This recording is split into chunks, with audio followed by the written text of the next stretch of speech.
காரைக்கால் அடுத்த திருநள்ளாறு சனி பகவான் ஆலயம் உள்ளிட்ட பல்வேறு சிவாலயங்களில் கார்த்திகை மாதம் 1வது சோமவாரம் முன்னிட்டு சிவனுக்கும் அம்பாளுக்கும் சங்காபிஷேகம் நடைபெற்றது.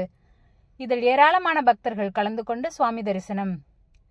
புதுச்சேரி மாநிலம் காரைக்கால் அடுத்த திருநள்ளாற்றில் அமைந்துள்ள உலக பிரசித்தி பெற்ற ஸ்ரீ தர்பாரண்யேஸ்வரர் தேவஸ்தானம் ஸ்ரீ சனி பகவான் ஆலயத்தில் கார்த்திகை மாதம் 1வது சோமவாரத்தை முன்னிட்டு தர்பாரண்யேஸ்வர சுவாமி ஸ்ரீ பிராணாம்பிகை அம்பாளுக்கும் 108 சங்காபிஷேகம் இன்று நடைபெற்றது.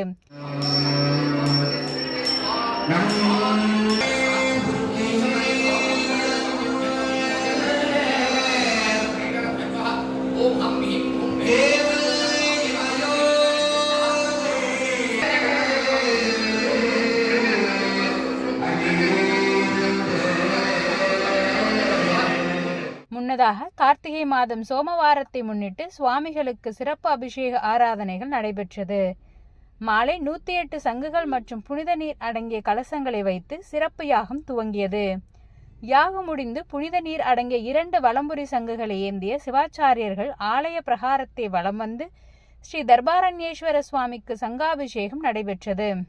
விழாவில் தர்மபுர ஆதீன கட்டளை விசாரணை ஸ்ரீமத் சட்டநாத தம்பிரான் சுவாமிகள் உள்ளிட்ட ஏராளமான பக்தர்கள் கலந்து கொண்டு சுவாமி தரிசனம் செய்தனர். இதேபோல் ஸ்ரீ ஒப்பிலாமணியர் சுவாமி ஆலயங்களில் 108 சங்காபிஷேகம் நடைபெற்றது.